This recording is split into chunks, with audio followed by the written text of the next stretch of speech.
Hello and welcome to another episode of our From the Helm series, live here at the Resources Rising Stars Conference on the Gold Coast for 2025.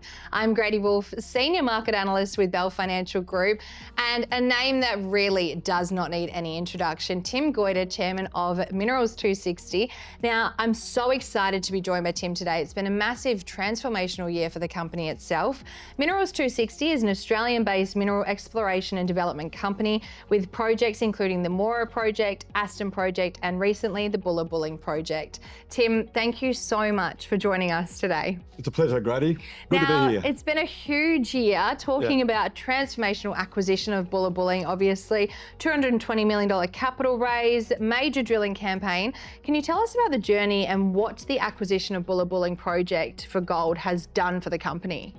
Well, I guess when we started looking around for projects, it was when Luke McFadden joined us from Oz Minerals, and I guess Luke's skill set is more on the BD side. So we started looking at projects basically in Australia and the rest of the world. Yeah. And then the Bullabulling project came across our desk, and it was a competitive bid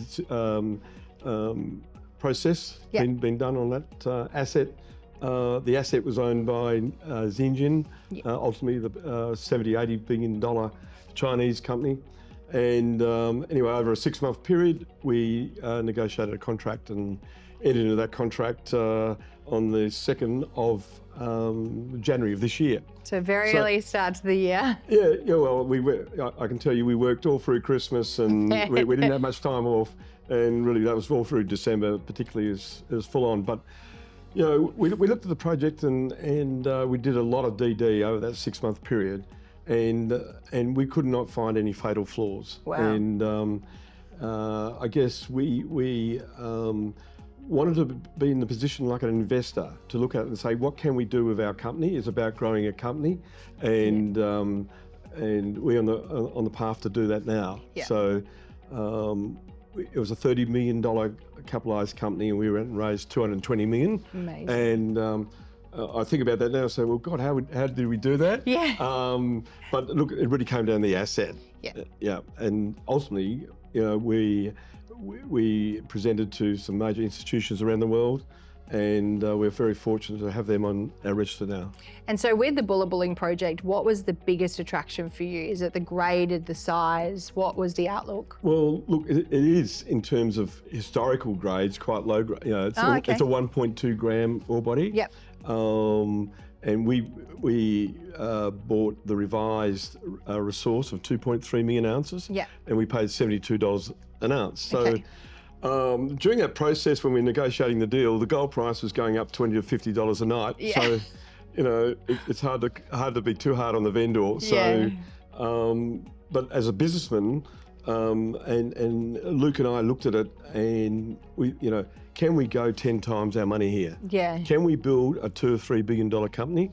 And there's no reason why we can't. But what we need to do is go and de-risk the project. Right? Yeah. There's been 500,000 metres of drilling done there previously, predominantly by Resolute, in the late 90s and early 2000. And in fact, they mined, had an operation for 2 years when the gold price was $500 an ounce. Wow. And when the Bank of England went and sold the gold, they closed the mine down. And really, there's been very little work ever since. Okay. And the company went in the hands of Bullabulling Gold, which ultimately was taken over by Norton Goldfields. Amazing. Now, talking about that gold price, it has been an absolute tear recently, hitting $3,689 an ounce today. How does that fare into your outlook, and what is your view on gold as a whole right now?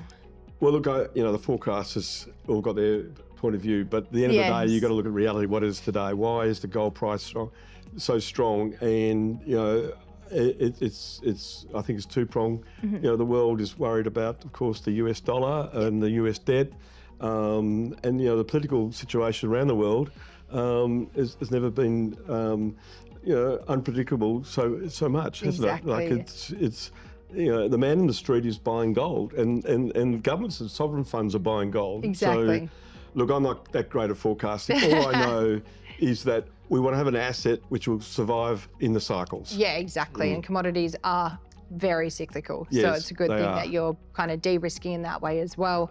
The company has already completed a vast amount of drilling since taking over. You did mention that earlier. What has the drilling delivered? What grades are you seeing? Kind of lower grade, but are you really excited about the outlook? Well, look, it's, as I said earlier, it's de-risking and de-risking the asset. Our results have been what we expected, and certainly the last set of results we released a week or so ago were very, very good. Cool. And we're seeing potential at depth and on strike on the project, bearing in mind the ore body is over 8 kilometres long, right? Wow. So historically, the drilling, there wasn't much drilling below 150, 180 metres. Yeah. We're now drilling down to 400, and we are having good success.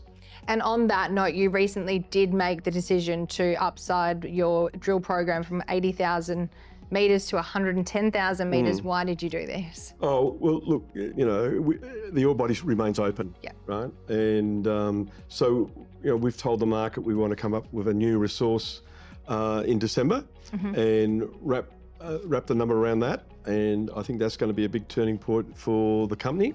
And but we want to go on beyond that. And so our exploration results warrant further drilling. But look, quite frankly, I think we're going to have rigs drilling there on non-stop. This size of the ore body is going to demand continual drilling. Absolutely. Now, from a development perspective, what lies ahead for the company in terms of once you do hit production?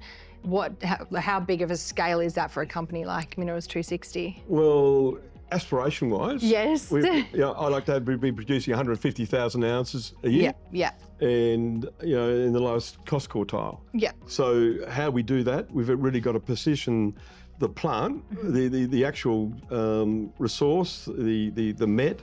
All those matters which we commonly deal with in a PFS, we need to do those really, really well and really, really tightly. We had a great team in Liontown, and that's what we did. We spent a lot of money on met, and the proof's in the pudding there, what we've done there at Liontown. So it's a similar philosophy we're going to be using. And we just appointed a really good young guy from Oz Minerals who's got fire in his belly. Love it. Fire in his belly, he's got a pulse, and he's looking after the studies. Absolutely. And he's hit the ground running. That's what we love to hear, especially in the mining industry. What's the long-term vision for Minerals 260, and how do you see the growth of the company unfolding, especially over the next few years? Well, I think it's very positive. Number one, we've got 500 square kilometres of ground there now. We've been on the acquisition trail. The closer we look at the geology, we believe that there's good potential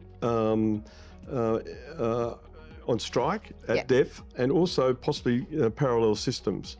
And so we've got a lot of work to be really focused on that. And what goes beyond that? Look, it's all about growing the company. Okay, and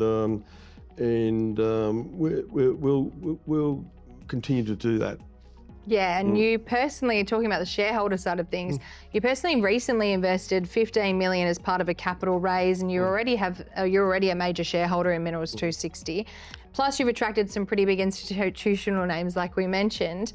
Tell us about the support you've received and what investors are saying at the potential of the company. Well, look, I guess I looked at it as an investor and thought, well, I can go, 7 to 10 times money. And I believe that, the Black Rocks, the Franklin Templeton's, Rest, Samuel Terry, they all are now substantial shareholders. Looked on a similar basis, right? Where can you find 2.3 million ounces in a company capped at that time? About $230 million, right? So they're on the journey with us, and we want to reward them. And finally, Tim, for investors who are looking for that next hidden gem in the mining world, why should they consider Minerals 260 in your opinion? Well, look, I think the facts are there. We've got a resource, historic resource of 2.3 million ounces. We're going to find more there, no doubt. I think, in December we're going to have a resource update. But our market capitalisation, today we're about 350 million, I believe. Wow. But you look at similar projects in the mid-cap companies. Well, they're not mid-cap now, they're large. You know, some of those are going into the ASX 100. Yeah. And, you know, I guess we really respect Capricorn. Yeah. You know, those guys, what they've done at Carlawinda, you know, that's a similar grade, similar size deposit. Yeah. And that and their Mount Gibson project. So they have 2 projects. They're in production, producing 120,000 ounces a year. Yeah. But they capped at nearly $5 billion. Wow. So huge upside potential. Well, yeah. Yeah. Yeah, I believe it is, but we're not too carried away. We're just going to go and do our good work. Absolutely, that's what we love to hear. Tim, thank you so much for joining us from the Helm here today. I really hope you enjoyed that episode of Minerals 260 with Tim Goyder. If you did, please be sure to subscribe to our YouTube channel to stay up to date with all insights, commentary, and of course, exclusive interviews just like this one.